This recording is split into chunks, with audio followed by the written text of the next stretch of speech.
وعليكم السلام ورحمة الله وبركاته. Alhamdulillahi Rabbil Alameen, as-salatu was-salamu ala Sayyidina Muhammadin wa ala alihi wa sahbihi wa sallam.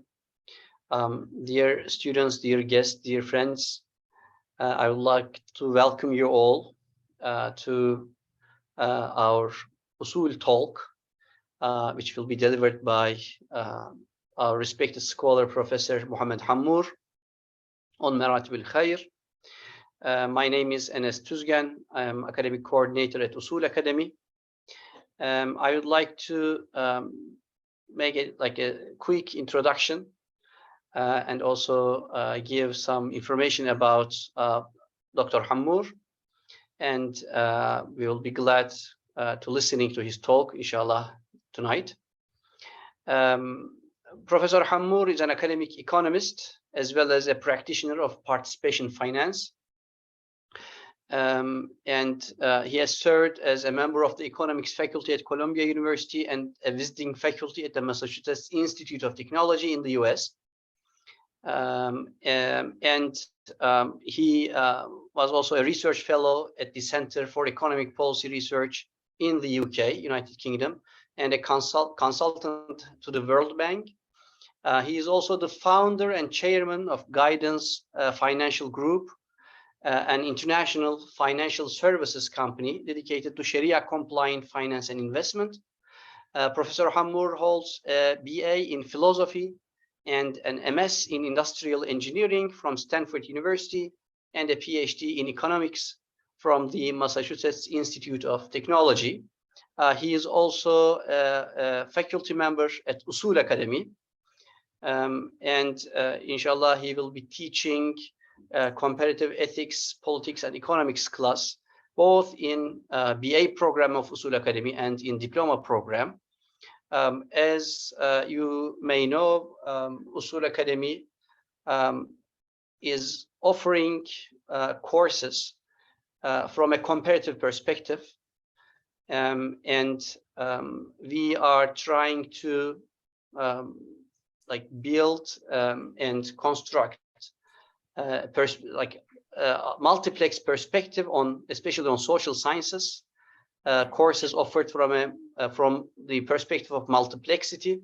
So this lecture, I believe, would be a sample of such a perspective and maybe a kind of an introductory framework to the courses that Professor Hammour will teach, inshallah, in next year. So I would like to welcome Professor Hammour, and the floor is yours, Dr. Hammour. Thank you very much for joining us tonight. Please. Thank you very much, Dr. Enes, and thank you for all the participants for being with us today. Bismillah ar-Rahman ar-Rahim. Alhamdulillah Rabbil Alameen wa salatu wa salamu ala Sayyidina Muhammadin wa alihi wa sahbihi ajma'in. This talk, and let me share the screen while I'm introducing the talk. Just a moment, please. Share screen.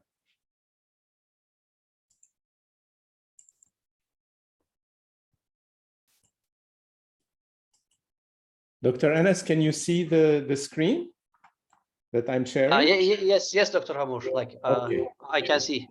Thank you. So this talk, as Dr. Enes mentioned, is a framework for the understanding of the Islamic ethics, the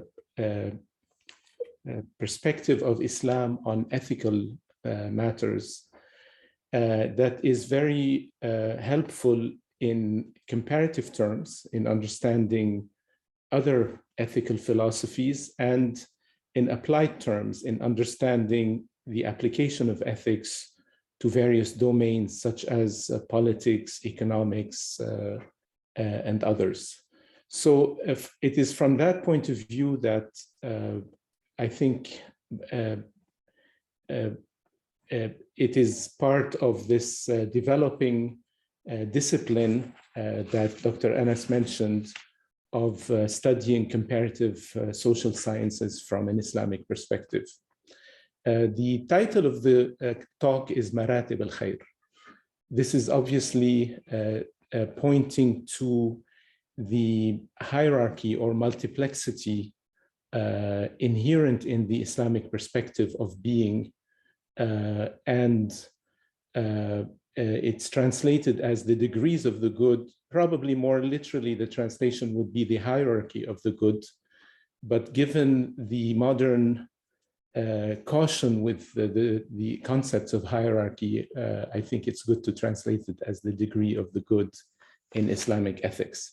So what I will do is give you a conception of this framework of Maratib al-Khayr as guided by the terminology, very precise terminology found in the Quran and the Sunnah.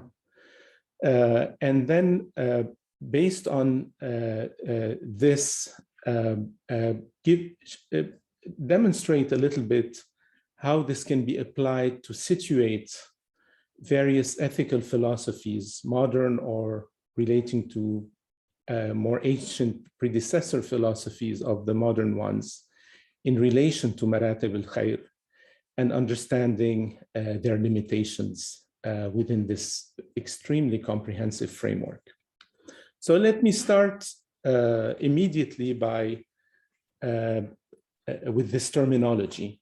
Good and evil in Arabic and in the Quranic practice has varied terms corresponding to them. One of the most generic terms are khayr and shar. And khayr and shar in Arabic refer to what one would call ordinal good, meaning a ranking, a preference of something over another, a value judgment in comparative terms of something versus another thing. So it's really ordinality, if you will, or ordering that's incorporated in these two terms. But there is a multiplicity of other terms depending on perspective and depending on martaba and so on that are found in the Quranic, in the sacred text. Now I will not be exhaustive in surveying the terminology. What I will do is two things. First, look at the specific maratib, the specific terminology relating to the good from the perspective of the human self. And second, give one set of terms which will be relevant in our discussion relating to the good as judged from outward, from an outward perspective, not an inward perspective, from what is observed, what is public, as opposed to what is hidden and what is inward. So let me just mention the two terms of this outward good and its opposite, the outward evil. This is al-ma'ruf wal-munkar. And this term is very much used systematically when we are talking about the social practice of justice, of the good, etc. Because in social practice, one ought to be strictly limited to the outward appearance of things. And this is where criteria of good and bad are characterized as ma'ruf, which is known by society, and munkar, which is condemned by society as good or as evil. Well-known references to this, kuntum khayru ummah, so talking about a society, an ummah, ukhrijat linnas, ta'muruna bil ma'ruf, you enjoin al-ma'ruf, the good, and you forbid al-munkar. So now the three terms I want more specifically to focus on as 3 degrees of the good from the perspective of the self are: number 1, manfa'a, or you could translate this as interest, and its opposite, madarra, or harm.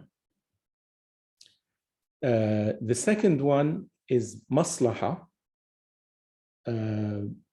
This becomes more difficult to translate, and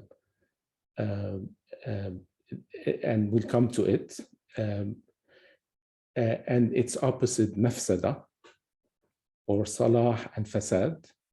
And the third degree, I'm going to drop translations because they're not helpful anymore, would be iḥsān, and its opposite, isā'a, or su'.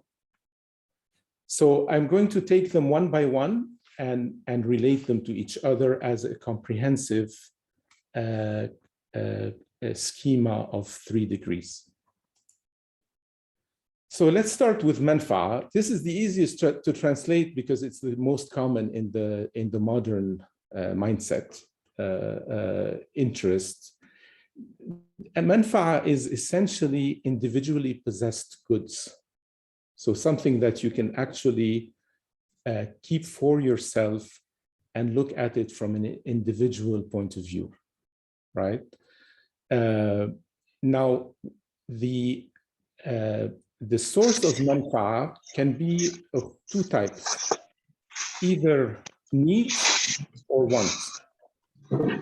This is a common contrast in the modern discourse. Needs would be, depending on their urgency, typically in the mustalah, would be referred to as darura or haja. Wants would be referred to as hawa, desire, what people choose to like, and so on. Now, the difference between need and want is the difference between objective benefit or harm and subjective liking or disliking. In the Quranic, well-known Quranic statement, you may like something that harms you, and you may dislike something that benefits you. عَسَىٰ أَن تَكْرَهُ شَيْئًا وَهُوَ خَيْرٌ لَكُمْ. So there is a distinction between the objective benefit and harm and likes and dislikes, the hawa. And the question and the reason the modern mindset prefers very much wants over needs is that needs imposes on the individual a higher criterion to determine benefit of or harm as opposed to what the individual chooses. So it starts to point to a certain purpose, a certain determination, a certain imposed structure on the individual. And the modern mindset says, who is to determine what is a benefit and what is a harm? Let's stick to hawa, let's stick to wants. Now, from the Islamic perspective, the needs that we perceive, need for food, need for water, need for air, need for health, etc., give us a sense of dependence on God, of faqr, of poverty. And also that dependence gives us, therefore, as a responsible human being, a sense of liability to God, deen. So need is the source of awareness of our contingency, or of our essential contingency, and our dependence on our ultimate principle, and the ultimate principle determining all of the goods that we are trying to possess in the form of manfa'a, and the evils that we are trying to avoid as madarrat. That is the perspective of need. Now, the perspective of wants tries to escape this sense of dependence and pretend and replace it with a sense of sufficiency, generally self-sufficiency, ghina, in particular sufficiency from God. And that's why the Quranic verse associates hawa with a idol and says, have you seen the one who has taken his hawa as his idol? Okay. This sufficiency, obviously, trying to take a position of sufficiency from the ultimate principle of all turns us into total dependence on on creation to which our needs persist. So it is a kind of contradictory and self-defeating attempt to sufficiency from the Islamic point of view, but it is a very contrary perspective to the perspective of faqr and deen, faqr to the divine and ghina from creation, as opposed to from the perspective of hawa, a pretension of sufficiency from the divine turning into faqr to creation. Now, interestingly, because these manfa'a and madarrat are individual and are subject to the perspectives of hawa and the perspective and the limitation of the individual's understanding of what benefits him and understanding of his dependence on God, and because of the tendency of the individual, if they did not have needs, to imagine themselves sufficient. Allah Ta'ala, God, could, of course, the underlying metaphysics of creation is mercy. Our own existence is the first instance of mercy that we experience from the divine. But if we were made independent of any need, we would forget our dependence on God and we would imagine ourselves sufficient. And therefore, need is in this world a reminder of our contingency. And although in a limited way it is a madarra, in a broader way it is a necessary awakening toward knowledge and toward ethics. And that is why both manfa'a and madarra could be both a form of good for us from a higher level. And that is why the divine names include ad-dar and nafi', the one who brings madarra and brings nafa'. Nafa' as part of the divine mercy, and madarra as part of the divine reminder of our contingency and a wake-up call for the ultimate purpose of our creation, which we will come to in the next martaba.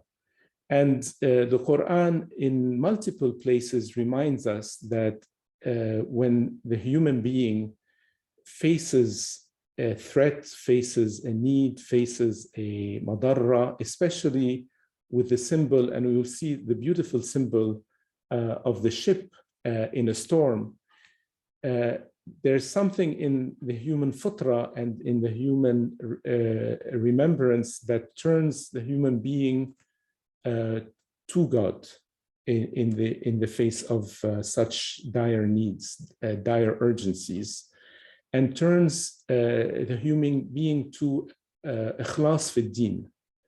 And that is the function of madarrat, and of those needs, and the answer to the repeated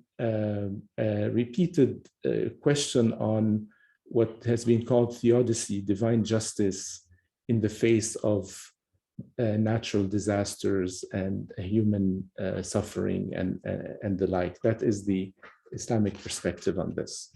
So this is the first individual form of good, al-manfa'a, and it's followed at a higher level with a second form of good, which is al-maṣlaḥa, and its opposite, al-mafsada. And here it's worth discussing the etymology of the word, the linguistic meaning of the word.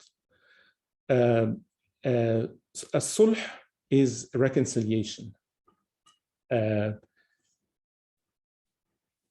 when we say a knife لا تصلح السكينة, or a watch لا تصلح, it means it does not fit its purpose. It is not fit for what is made for. So it is not, maṣlaḥa is reconciliation between the nature of an object and its purpose. And therefore it's an eminently teleological concept, as it carries a purpose, a telos.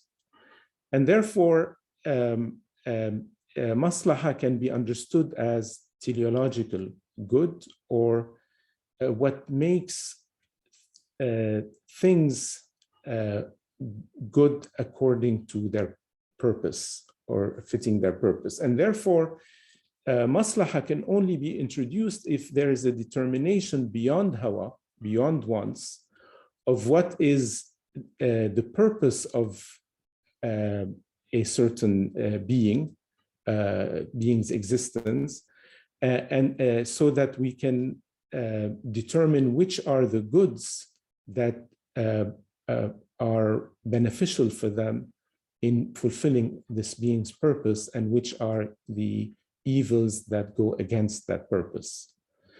And that is the sense in which maṣlaḥa has been slowly taken in the Islamic literature as a Quranic concept and identified with the maqsad of divine commands. This is al-Ghazali's, Imam al-Ghazali's very important contribution in his Mustasfa in Usul al-Fiqh, of identifying the term maṣlaḥa with the maqsad, with the wisdom of divine command. And therefore, at this level of maṣlaḥa, we have two aspects: an outward aspect of divine command and an inward aspect of maqsad, or wisdom of such commands.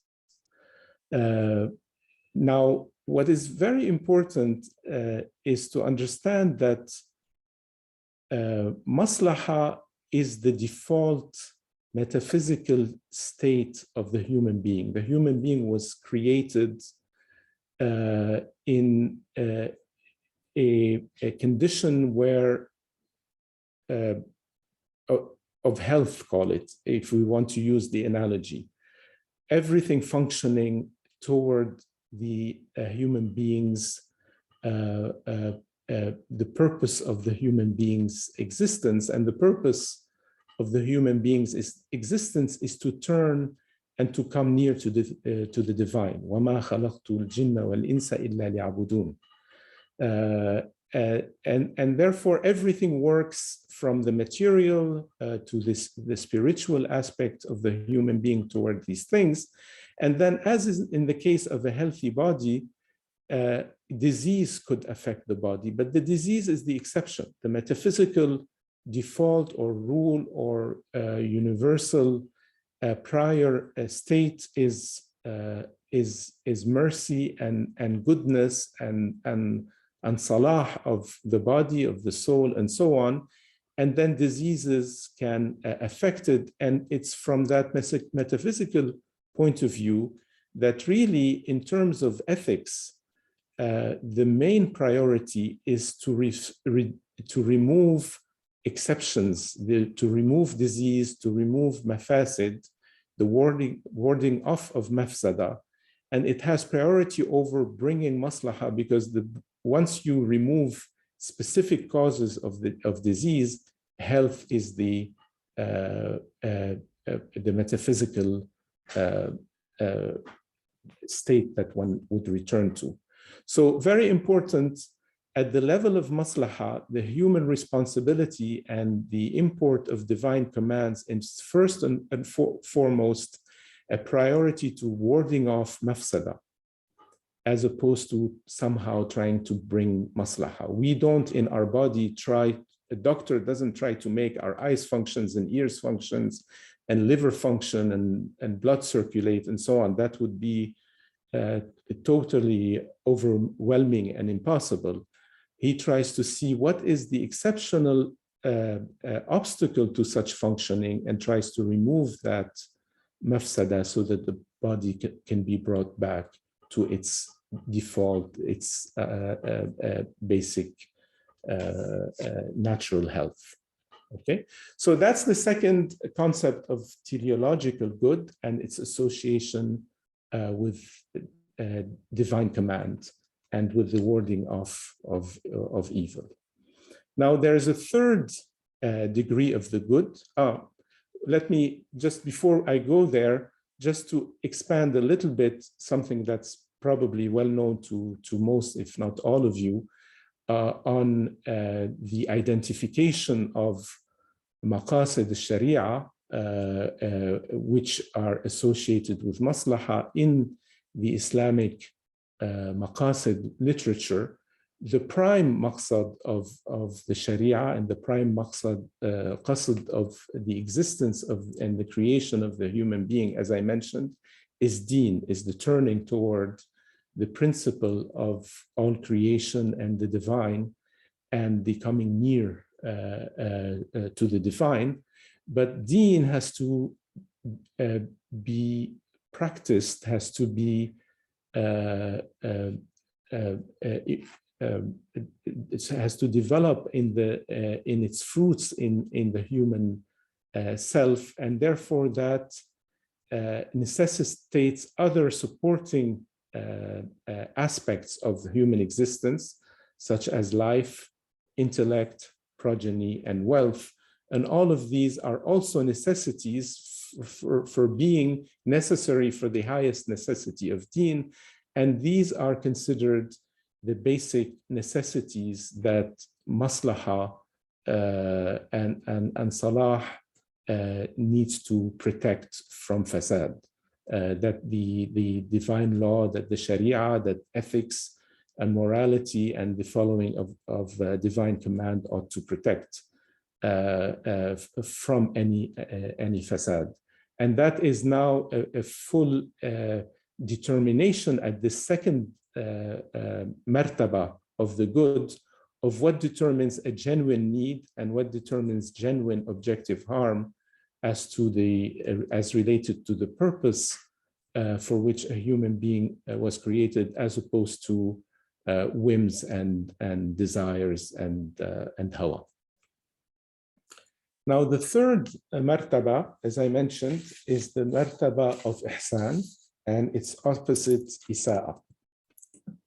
Now, from this point of view, iḥsān, as you know, has been defined by the Prophet ﷺ, أن تعبد الله كأنك تراه فإن لم تكن تراه فإنه يراك, as a turning in all things to God in submission, so as to come near to God and gain a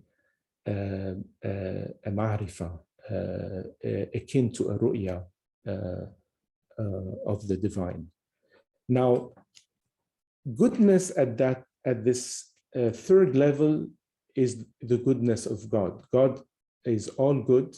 He is the source of all goodness and all that is good. And therefore, you know, in the Quran, if you look at the opposite of iḥsān, isā'a, it does not come from God.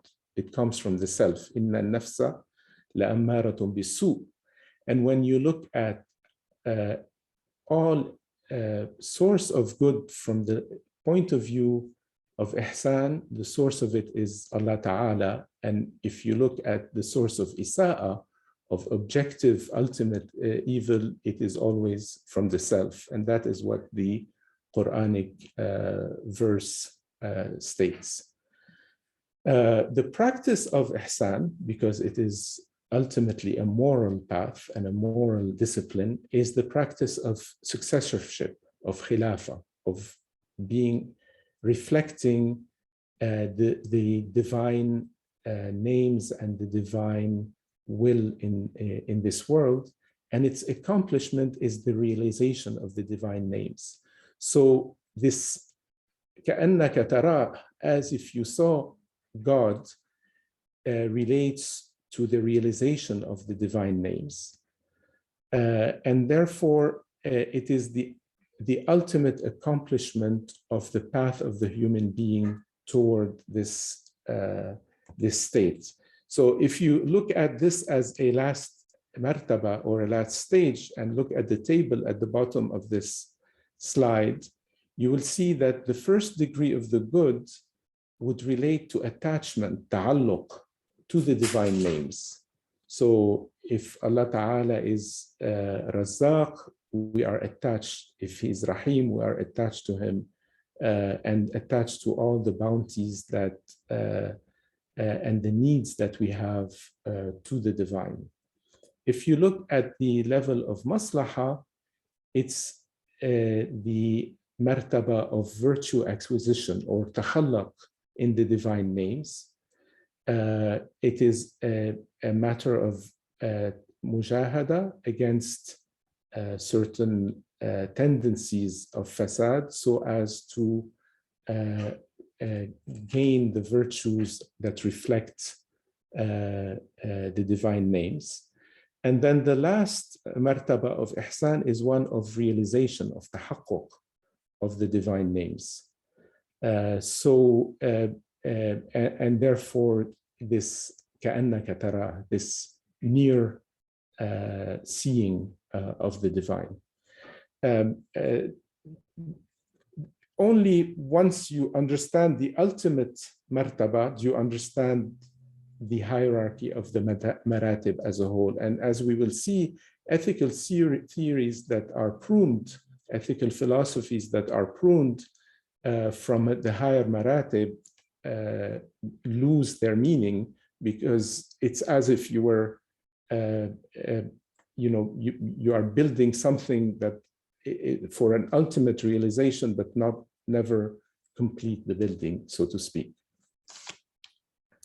So these three maratib are beautifully, and I want to spend some time on this, beautifully reflected in ishari or in allegorical allusion form in the well-known story of Sayyidina Mūsā and Sayyidina al-Khiḍr alayhim salam in Surah Al-Kahf.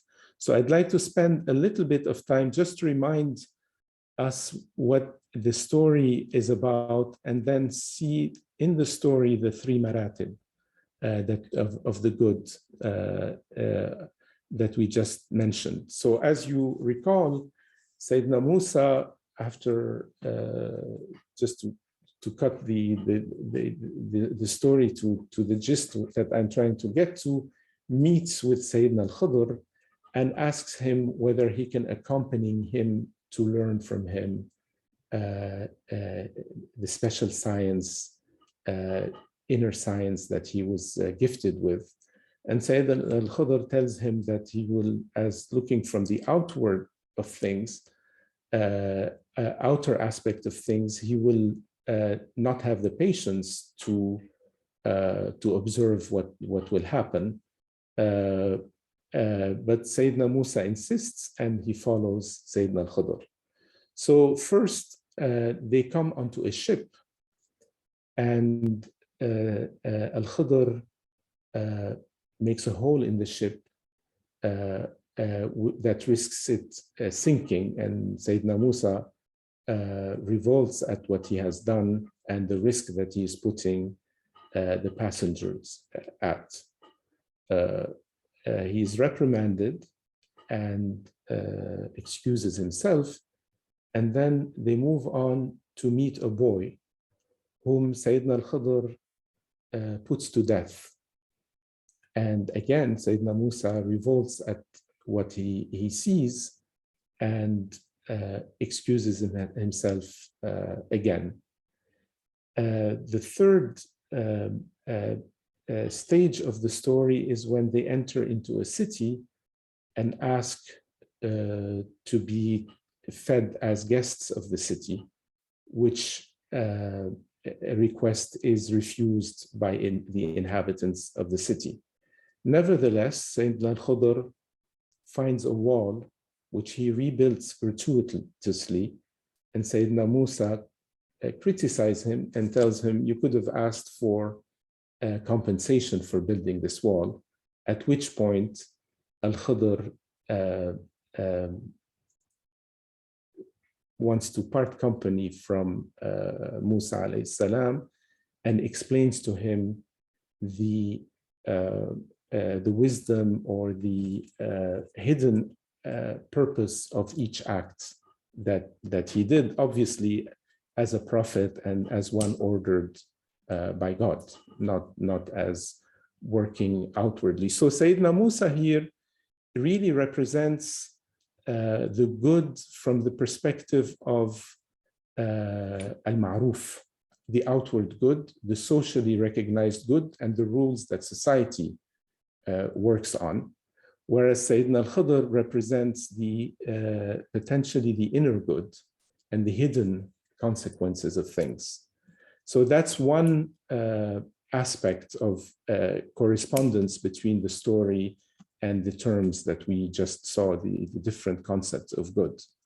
The second correspondence that I'd like you to consider is that each of the three episodes, so to speak, corresponds to one of the maratib that we mentioned.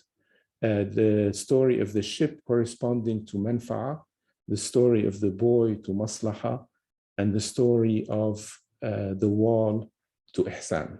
So let me take you through the interpretation of al-Khiḍr alayhi salam of the three stories and tie them to the three maratib. So in the Quranic text, the interpretation is Sayyidina al-Khiḍr says, as for the ship, it belonged to people in need, masākīn, who worked at sea. Sorry for the misspelling. So I wanted to impair it, and there was behind them a king who usurped every ship by force. So he says, this ship belonged to needy people. So in manfa'a, as you see, the importance of need is expressed by the word masākīn. The symbol of the ship is the same symbol that we've seen when people are in threat of drowning, turn in pure sincerity to God. So this need is associated with the ship and turning to God. Working in the sea is probably a form of commerce with God, tijara ma'allah. And then the impairment that we see is to protect them from a king who usurps every ship by force. If you think allegorically that the ship is the means to arrive to our destiny, and the destiny is to turn to God and nearness to God, then if there were no impairment in the ship, we would think ourselves self-sufficient and lose this ship that takes us to our destination as the king of dunya, of worldly temptations, would deprive us of the means to God. So this is where the impairments, the darar, is actually a higher khayr, a higher good associated with the true purpose of the human being. So this is the dur as khayr, as much as the manfa'a as individual khayr, the dur as a higher khayr, and divine justice being compatible with these impairments, if you will, or deficiencies of the world, so as not to be usurped by the world from our true destination. The second episode is that of the boy. So al-Khiḍr says, as for the boy, his parents were believers, mu'minain. So we feared lest he overburdened them with oppression and unbelief. So we wanted for their Lord to give them in exchange better than him in purity and closer in tenderness. This, you see, is a kind of warding off of evil, mafasid of oppression and unbelief. And once they are removed, there is an almost return to the default of divine mercy and purity and tenderness and health after disease. So you see that he is taking an action of better, of warding off evil and defaulting back and reverting back to the underlying metaphysical mercy. And this is what we saw is the core concept of avoiding mafsada and of salah. And we'll see more of it as we go. The third episode of the wall, he says, as for the wall, it belonged to two orphan children in the city, and under it was a treasure that belonged to them, and their father was righteous, salih. So your Lord wanted them to reach their strength and extract their treasure as a mercy from your Lord. So what is this wall and what is this treasure? One can metaphorically, allegorically think of the treasure as the same treasure of nearness to God that comes in the oft repeated expression, I was a hidden treasure and I wanted to be known, أعرف. So I created the creation. There are various forms of this expression. This is the treasure of nearness to God, and this treasure is in the hereafter. There is a premonition of this treasure in this world, but there is a wall between us and the hereafter, and this wall is there to help us await and preserve that treasure for us until we reach our strength. Our strength meaning our preparation for coming near to Allah Ta'ala. So we are children, we are in this world not ready for our treasure, and we are in this world so that we can grow up and become ready for the entry into paradise. And we become ready, as the Prophet ﷺ said, through taqwa and through husn al-khuluq. And that is the corresponding meaning of yabluha ashuddahuma in the story.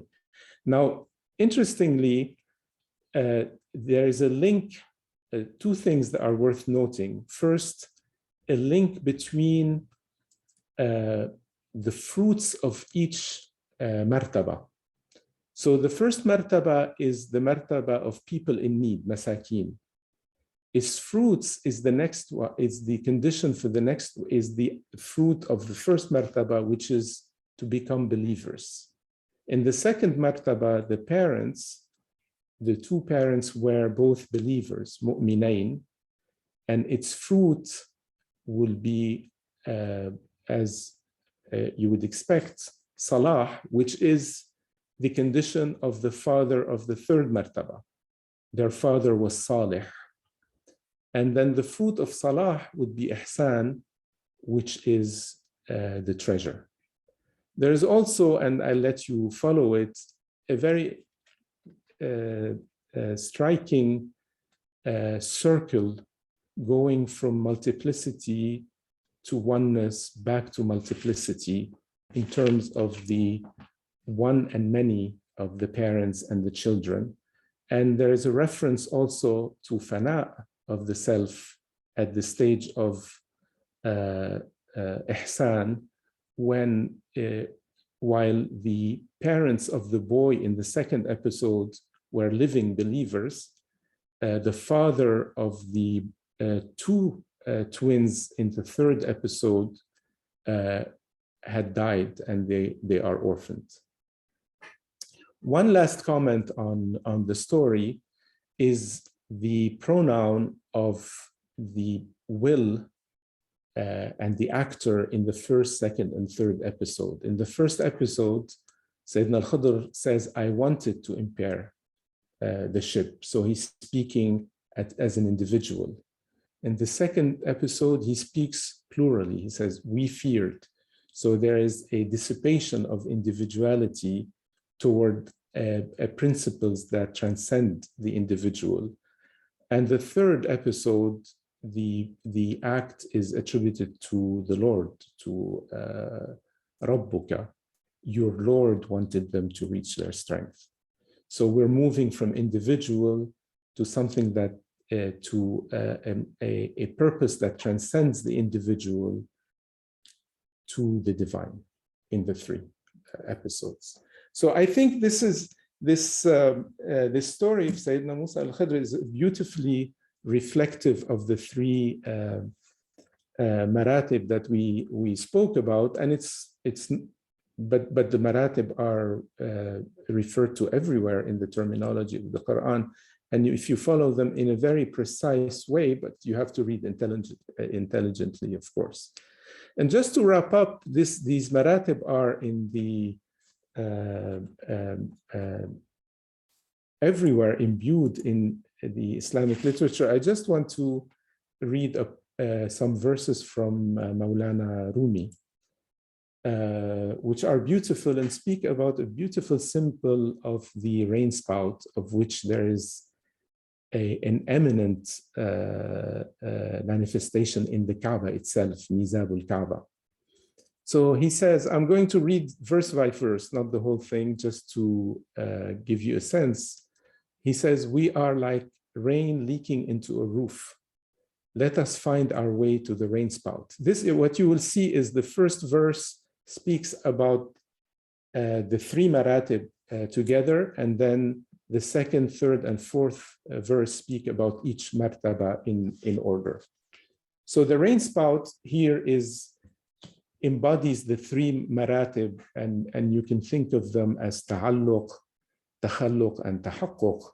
The ta'alluq is the need for the rain that falls on the roof, and the benefit and rahmah that it brings. The takhalluq is to turn around as Khalifa and convey that water to creation. And this is what the rain spout does. It collects the rain and distributes it, if you will, around it to the created world. And the tahaqquq is in his reference to us being like rain, being the mercy, realizing the mercy, being near to the attribute of mercy.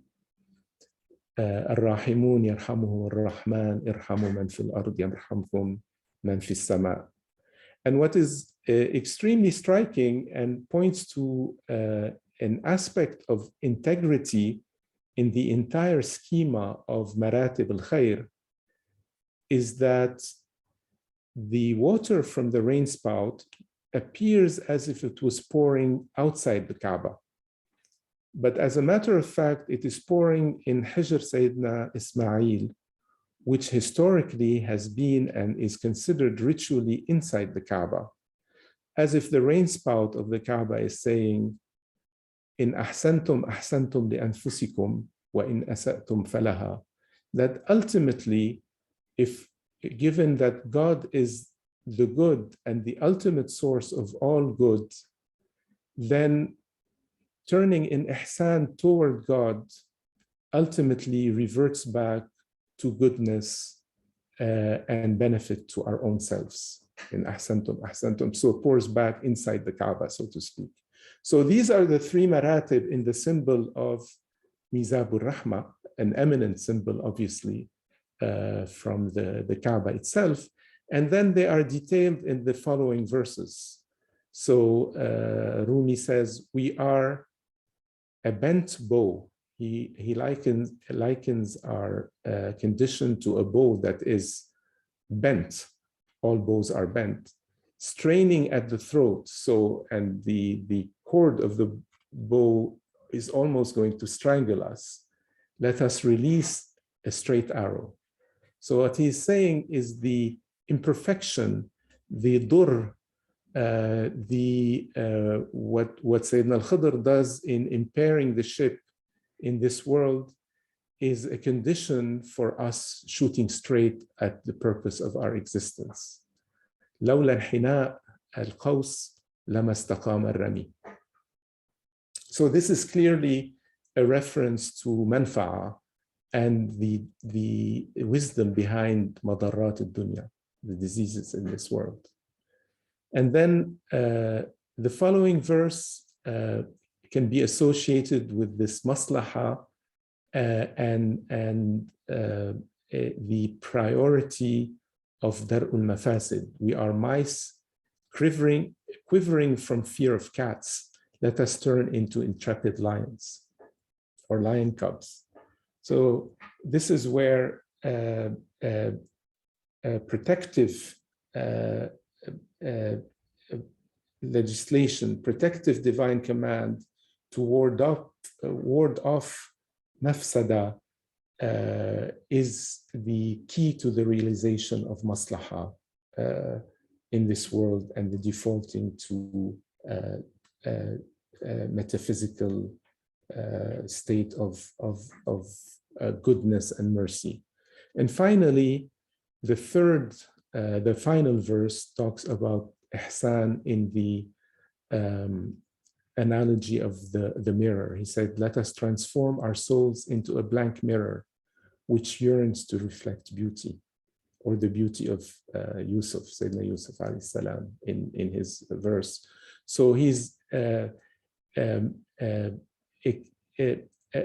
analogy of the khilafah, of the successorship, is as a mirror where our acts of goodness reflects the divine goodness. Our acts of takhalluq reflects the names with which we are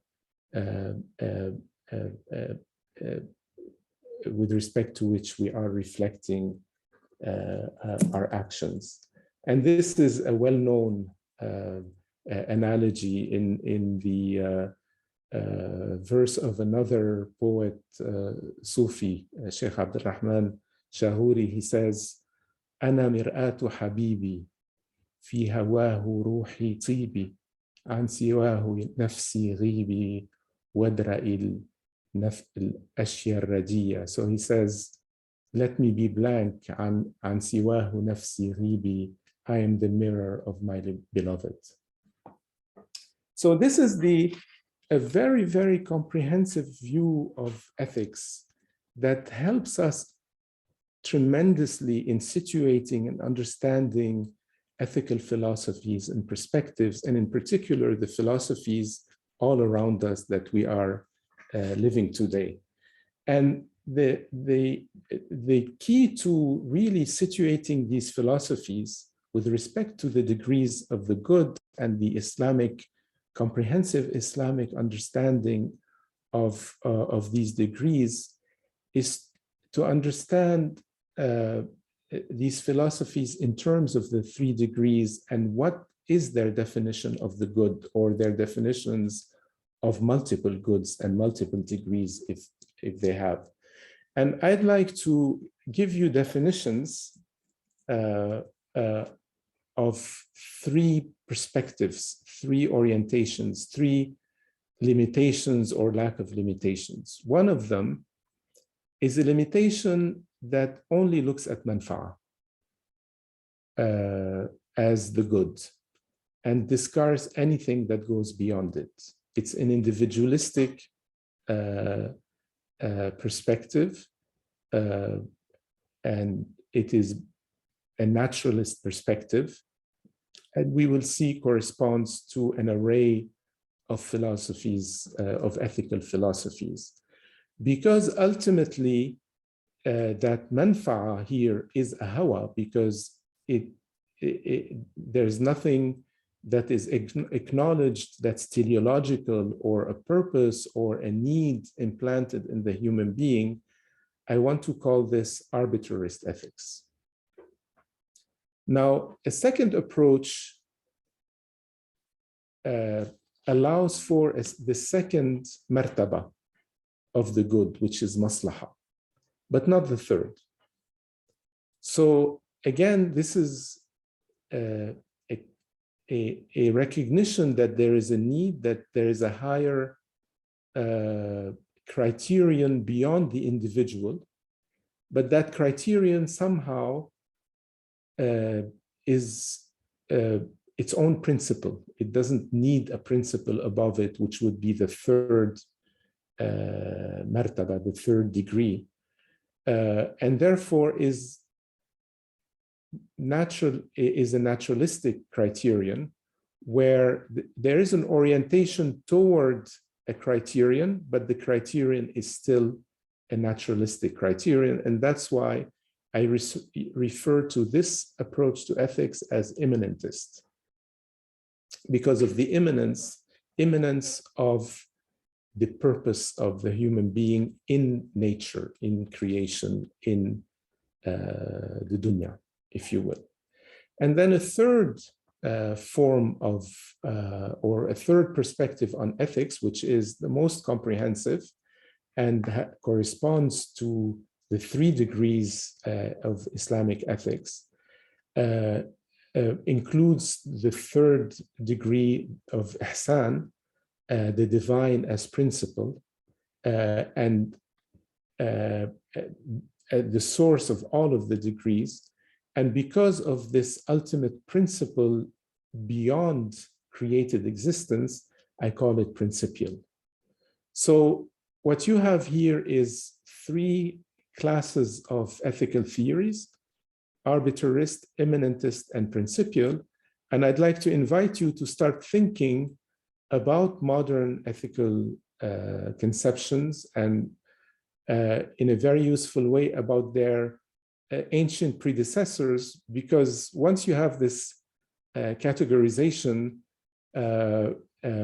typologies become easy to identify in terms of the Hellenistic and more ancient ethical theories and their corresponding modern manifestations. So let me take you through this, but before that, I just remembered these 3 approaches, principial, arbitrarist, and immanentist, are not at all foreign to the Islamic revelation. They are so fundamental that they've got to find corresponding and fundamental corresponding categories in the sacred text and in the hadith. And I believe that one can identify a very close correspondence between them and between the 3 categories referred to in the Fatiha. صراط الذين أنعمت عليهم غير المغضوب عليهم ولا الضالين. The first one, الذين أنعمت عليهم, those upon whom you have bestowed your bounty, and bounty is the good. So this is already talking about the good, is the principial. This is people who receive, who turn themselves to God as the ultimate source of all goodness, Ar-Rahman, and who ultimately in their iḥsān end up receiving all goodness for their own selves. The second opposed category is al-maghdubi alayhim, those who have incurred wrath. And it's very consistent and coherent to think of those as people who turn to their own selves and consider themselves sufficient and independent of God, istaghna, or ghina from God, and this is and incurred the divine wrath, meaning the destruction of their own selves, the loss of their own purpose and nature due to their turning away from the purpose to which they were created.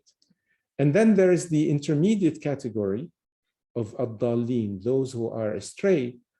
They are not considering themselves self-sufficient. They are looking for a criterion, for a principle, but their principle falls short of the transcendent principle of all existence, and they become enslaved and dependent on natural, naturalistic criteria, and therefore correspond to immanentism. So there is a very natural correspondence between the three categories of the Fatiha and the three categories that I laid out on the previous slide. And by the way, if you want to expand your thinking, these are not limited to ethics, the three categories. They go far beyond the they are so fundamental that they are categories that can help you classify ontological theories, epistemological theories, theories of language, economic and social conceptions, and the like. This is a very, very rich discriminating framework that I encourage you to explore, and that inshallah will be explored in the course referred to by Dr. Anas on comparative ethics, politics, and economics. So let's think of ethical theories, modern ones and their precursors, in terms of principial, immanentist, and arbitrarist categories. It is important that in the history of Western philosophy and its historic predecessors, that there is references and an existing hujjah, an existing framework for a philosophical principle that has the comprehensive correspondence to the full Islamic view. And I would say that Platonism probably comes closest to this. I will just, it's impossible to go through the list of ethical theories on this slide, but I just want to spend a few minutes referring and reading an excerpt from a commentary on the book of the Republic of Plato by Proclus, who is a late Platonist, who says the following. He says, commenting on the part of the book in which the good is likened or symbolized by the sun, he says, Socrates has taken there to be three goods, and there could not be more than this. This is philosophical mustalah jargon, so please excuse me. One is participated. This corresponds to the individual's possession of the good, so it's a participation in the individual. One, unparticipated and essential. This corresponds to the criterion for human perfection, meaning human purpose, and therefore to maṣlaḥa. And one, unparticipated and super essential, which would correspond here to iḥsān, or the turning to the source of all good values and goods. And then he expands, he says, the good in us, and manfa'a, is of the first kind. The good at the level of the forms is essential. So this is the criteria of salah. And then one which is beyond what is brought to existence, beyond creation, is super essential. And the Platonic tradition identifies this supreme good with the one, and therefore with the divine. So clearly, at least in the Platonic conception, the three maratib are there. It's an interesting question whether the same can be said of Aristotelianism, which was a much more influential school in the medieval Europe than Platonism. And the reality is there, you just have to put a question mark. Aristotle was a kind of a rogue student of Plato, ultimately wanting to compete with the academy, with his own lyceum, probably not participating in Plato's comprehensive teaching, and weak on metaphysics. And the reason the question mark is there is Aristotle in his metaphysics is extremely patchy, and it's difficult. You know, you can add to his metaphysics to reconstruct a principial outlook, or you can subtract to make him an immanentist. But Aristotle is a hybrid between principial and immanentist. I would not have referred to this further were it not for the importance of the Aristotelian school. Now let's move to genuine pure immanentists. In antiquity, in Hellenistic philosophy, Stoicism was a clearly immanentist school. Stoics were pantheistic naturalists. They believed only in the existence of the natural material world, yet they believed in the virtues and thought that human happiness could only be brought about by a natural law of virtues, so to speak, by harmony with nature, and that the Stoic sage is someone who could be perfectly happy without any manfa'a, with all the madarra, under torture and so on. So they denied the third and the first martaba of the good, and were exclusively people of maṣlaḥa. In this, not maṣlaḥa, the modern sense of maṣlaḥa has lost its Quranic meaning and now is used in common language as interest. This is not at all the Islamic meaning of it, as salah in the sense of virtuous living according to, in their mind, nature. Now, the Stoic law of nature, which is totally immanentist, has been picked up by later philosophies as natural law, and somehow tried to be compatible with a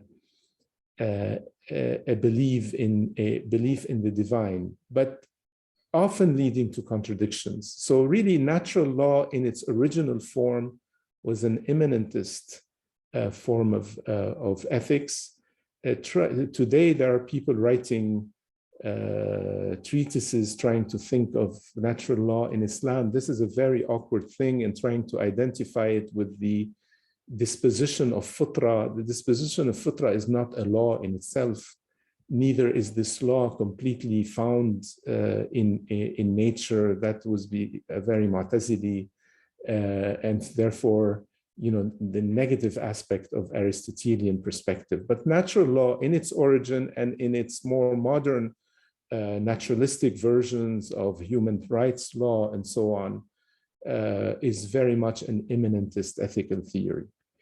Kantian rational autonomy, which is essentially the foundation of the Enlightenment reconstruction of morality, is an immanentist approach. It is not individualistic. Reason, universal principle is the recourse, but it stays within a created intellect and created reason and ultimately creation. And therefore, even though Kant has a separate Protestant religious belief, it doesn't enter his philosophy. His ethical philosophy is immanentist. More recent perspectives, whether popular perspectives of social relativism or positive law. Positive law is eminently immanent in that it is society and the state that is essentially both the criterion of legitimacy and the criterion of legislation. So legitimacy is reduced to law, and law is elevated to a status of the criterion for legitimacy. So again, positive law, the law we practice without any moral meaning, iḥsāni or principial dimension, is an immanentist form of ethics. Finally, arbitrarism. Now, in antiquity, in Hellenistic philosophy, Epicureanism was the arbitrarist philosophy. It was a philosophy that saw the good as limited to what is pleasurable, and had the discipline of how to acquire pleasure. There are extensions of it of various kinds. Its more modern manifestations are what is known as utilitarianism, utility as the criterion for human responsibility, for human values, and so on. And it's ultimately the economic approach to ethics, so to speak. I'll skip emotivism, which essentially empties ethics to just something we care a lot about individually.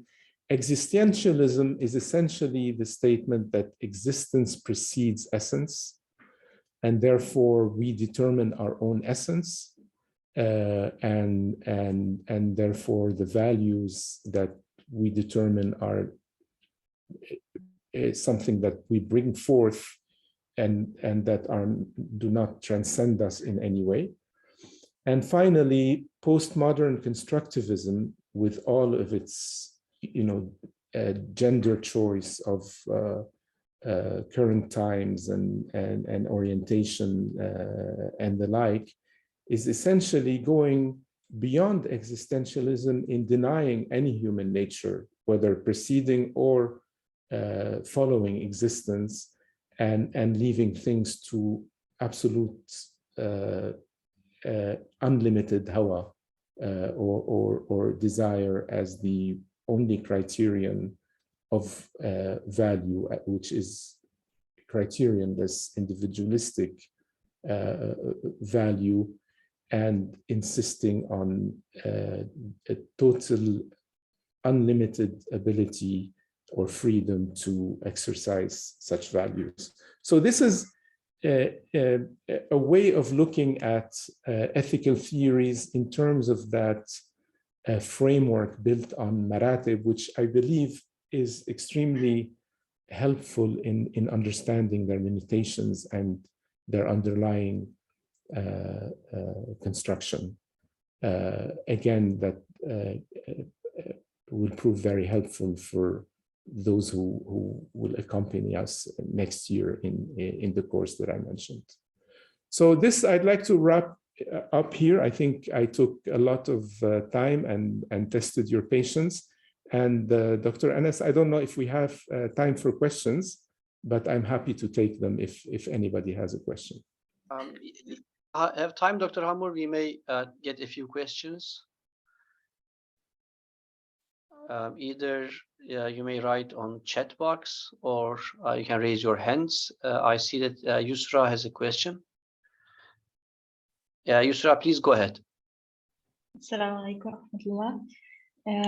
I just want to thank Ustad Mohamad, and if you don't mind, if you can just repeat about the next year's program you just mentioned about, because I couldn't, I missed that part at the beginning. Yeah, this is part of the design of this talk was to give a preview to a course sequence at Usul Academy that will be taken both by third-year students of the honors program of the BA, as well as people in the diploma in comparative social sciences. And this course sequence is a two-quarter sequence entitled Comparative Ethics, Politics and Economics. It inspires itself in terms of the organization of the material from very popular programs, degree programs that you find in the UK, in the US, originally designed at Oxford University on philosophy, politics and economics. At Yale, it's called ethics, actually, politics and economics, and which touch in a certain way to the tripartite soul. You have the intellect, the faculty of anger, which is related to politics and protection, and then the appetites, which relates to economics. So it's a very comprehensive three categories of ethics, politics and economics, and it allows us in this two-course sequence to explore Islamic perspectives, the Islamic tradition's perspective on these three areas, and shed light on modern approaches from its point of view, very much in the style of what I just presented to you briefly from an ethics, in terms of ethics. Thank you very much. Just a quick note, both BA program and diploma program, as well as the master's program of Usul Academy's applications are still open. For those who are interested, the deadline is April 1st. I think on the chat box, the links are shared. So if you are interested, you can just have a look. We have a few questions. I would like to ask kindly to ask your question as briefly as possible to have enough time and space for other questions. So I would like to turn to Rana Irem first, and then Hamim. Rana, go ahead, please. Thank you for your presentation. I would like to ask a question related to evil problem when the topic is good. What is your point of view related to the current events happened in Turkey? I mean the earthquake. What kind of hikmah can be behind of it? Thank you. Yeah. You know, in the history of the Enlightenment, there was a similar event, which was the Lisbon earthquake that took place in the 18th century that was devastating to the city of Lisbon. And that created a major debate amongst the participants in the intellectual European scene, including Leibniz, who wrote a book on what he called theodicy, divine justice, with echoes of some arguments by Imam Ghazali, actually, and others who criticized it, such as Voltaire, in his book Candide, who introduced a kind of mockery of the Leibnizian view. And then in a more philosophical, cold approach, David Hume himself, who argued that the existence of deficiency in this world, of harm in this world, of earthquakes and the like, threatens the belief in divine justice. Obviously, this is not at all an Islamic understanding of it, and the first episode of the story of Sayyidina Mūsā and Sayyidina al-Khiḍr clearly points to a deliberate deficiency introduced in the ship of life, so as to save human beings from the feeling of sufficiency, of having everything, of no need, and therefore of not turning to God as a consequence, and being essentially kidnapped by the king of dunya. A couple of verses, just because you asked about it, that I think speak about to this. Speaking about the same symbol of the ship. فإذا ركبوا في الفلك دعوا الله مخلصين له الدين فلما نجاهم إلى البر إذا هم يشركون. So once people are in threat of the ship, and there are more than one instance in the Quran of the same symbolism, that feel of need makes them turn with sincerity to Deen, to Allah Ta'ala, to their creator, makes them aware of their contingency and their origin. But if they are given everything that they need, if they have no needs, then the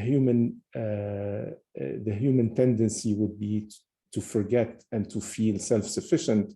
And this is explicitly mentioned in the Quran. وَلَوْ بَسَطَ اللَّهُ الرِّزْقَ لِعِبَادِهِ لَبَغَوْا فِي الْأَرْضِ وَلَكِنْ يُنَزِّلُ بِقَدَرٍ مَا يَشَاءُ. So Allah Ta'ala doesn't inundate us with goods in this world so as to retain in us the sense of a need and turning to Him. Now, in terms of an earthquake and the wisdom of the way it impacts different people in different ways, I think that wouldn't necessarily be in part of the theme of this lecture, and happy to discuss it outside.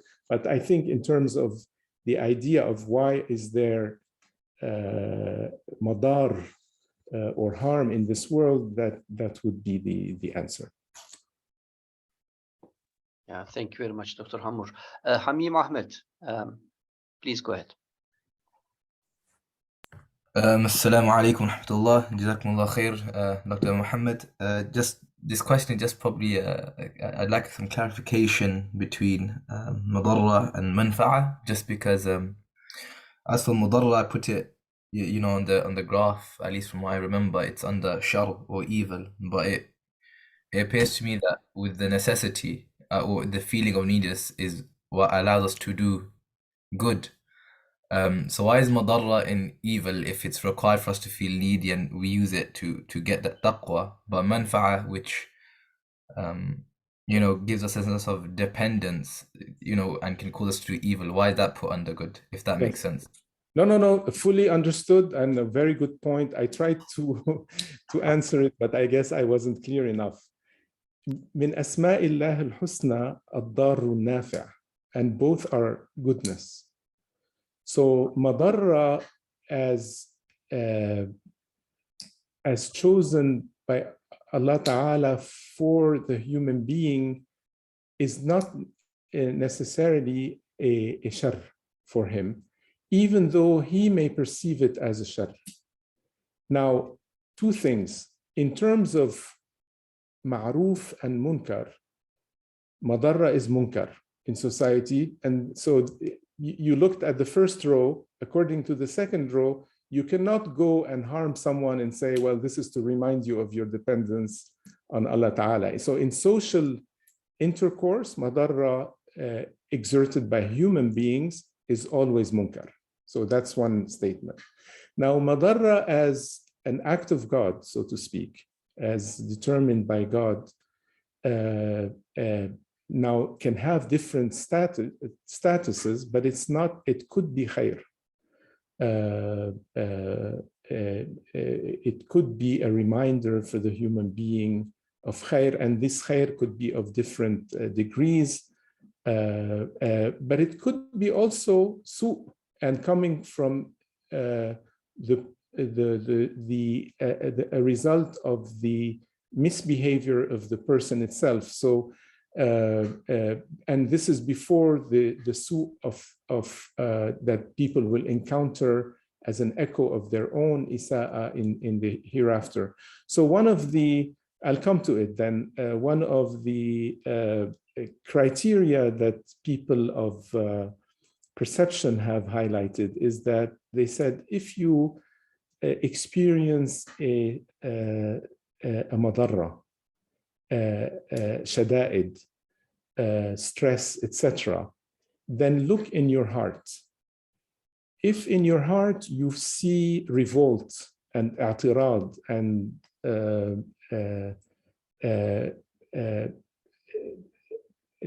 a kind of total criticism and rejection of the divine will, then know that this is part of su' that you are experiencing as a result of isa'a.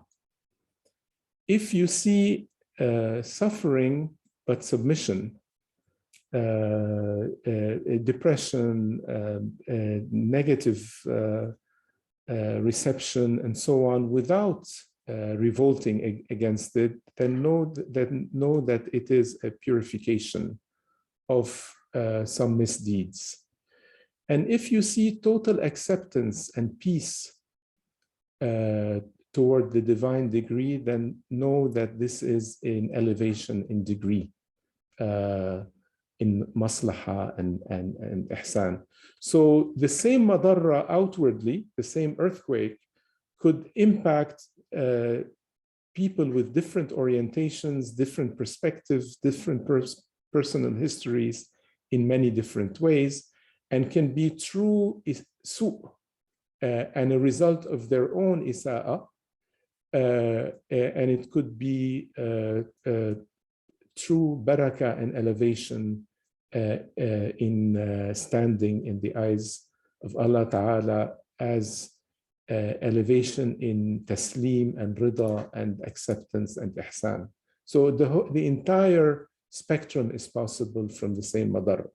Now, again, in terms of outward criteria, madarra by a human being to a human being is always munkar. That's something else. I hope this helps. Thank you. Dr. Hammour, there are two questions in chat box. I would like to read them, and we may finish with these two questions if you like. The first one is from Ruhban. He says, wouldn't existentialism, specifically Kierkegaard's ethics, be considered either immanentist or principial, since he takes belief in God as the starting point? Yeah. I was referring more to Sartrean and post-World War II existentialism in my comment. And definitely Sartre has no belief in God in his conception. I'm no specialist of Kierkegaard, by the way. But I think there is a difference between belief in God and ethical philosophy if the ethical philosophy is not educated and affected in any way by the belief in God. So what you could have is utilitarian, you could have arbitrarist, you could have immanentist ethical theories that are at the same time held by someone with a belief in God. Kant had a belief in God, but I would categorize his rational moral autonomy as immanentist, because it's not educated by a transcendent principle going beyond natural reason. Actually, it's the other way around. So I think it's tricky. It's simply just someone who has a belief in God, obviously, is a good step closer to the Islamic perspective. But if that belief doesn't structurally and inherently educate their ethics, then their ethics are still, or their ethical perspective is still characterized by these limitations. One can go all the way to refer to the hadith that speaks about the first three people who enter the hellfire. They are actually people who, when questioned, have recourse to certain actions that they did for society as opposed to for the sake of God. Now, did they have belief in God in their hearts or not? This is not addressed by the hadith, but you need to see the motivation in the ethical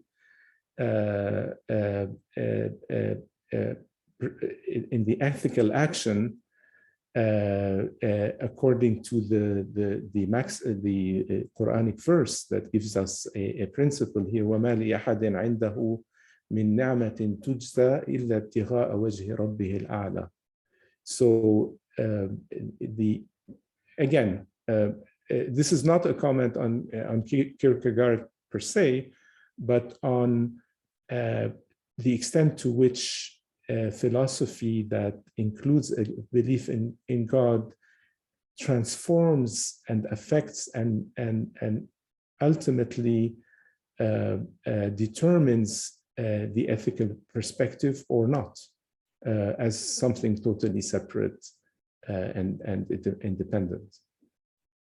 So you could take, for example, Locke as an example of someone, a Protestant who has a belief in God and well-known and so on, but their view of criteria of ethics, he says, whether you find something good or bad is the same as whether you like lobster or cheese. So again, the two somehow are separate and not related to his ethical theory. Thank you very much.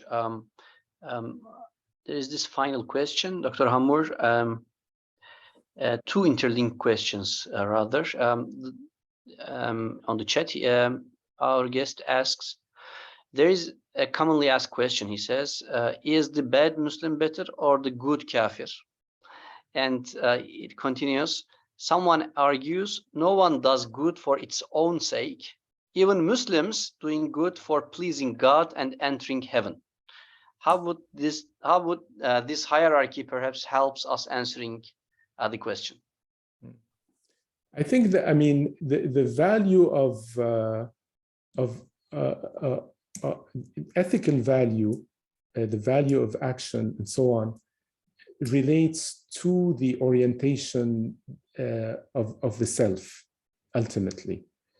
If someone has absolutely no sense of the divine, no orientation toward anything beyond the material world and his or her sense of sufficiency, this person is considered as a person that has lost the purpose of their creation.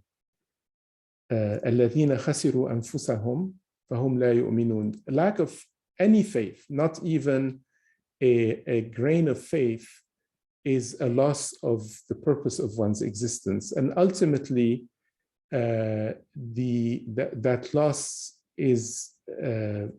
results in loss of the good that is meant for that existence, right?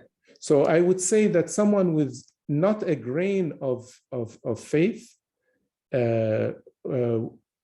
would be practicing ethics according to arbitrarist or immanentist social rules and so on, and can get all the social rewards and the individual goods and rewards that they seek out of it in nature, but they will not get the call it reward or the goodness that relates to the purpose from an Islamic perspective for which they were created, which is to turn to God and to realize nearness to God. Okay, thank you very much. Jazakumullah khairan, Professor Hammour. I'm still receiving further questions, but I think we need to stop here. It has been 1 hour and 40 minutes. Thank you very much. I think it was very illuminating. I benefited personally a lot. I think this is a very nice framework and kind of like a sample lecture for your next semesters and like 2 semesters course. I hope, inshallah, our students at Usul Academy will benefit immensely from this. Thank you very much. And I would like to thank our participants for their questions, comments, patience, and being with us in this evening. If you are in the in like Europe, Turkey, and in this afternoon if you are in the US, alhamdulillah. I think we can end the talk here. If you don't have any further comments, Professor Hammour, we may end the session. No, thank you very much, Dr. Anas, and thanks to all participants. Okay, thank you very much. Dear participants, this is the end of the talk. Thanks for joining. Just a final reminder that if you are interested, April 1st will be the deadline for applications.